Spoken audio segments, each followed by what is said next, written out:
আমরা বানাবো তাওয়া চিকেন।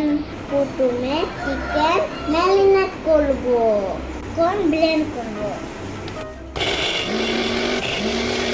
লুচুন, পেঁয়াজ, আদা, ধনিয়া, মরিচ বাটা।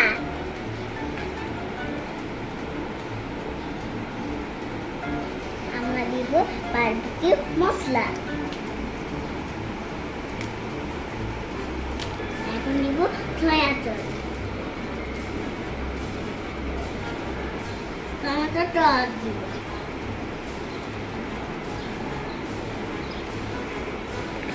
এখন দিব লেবুর রস, দিব পরিমাণ মতো চিনি, একটু লবণ।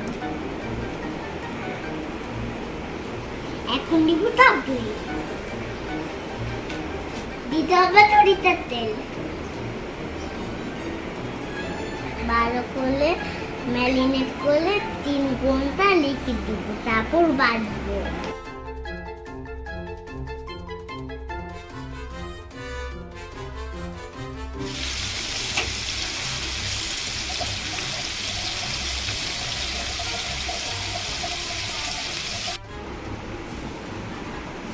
হয়ে গেল আমাদের চিকেন, কিন্তু দেখুন আমি খাবো না আমি।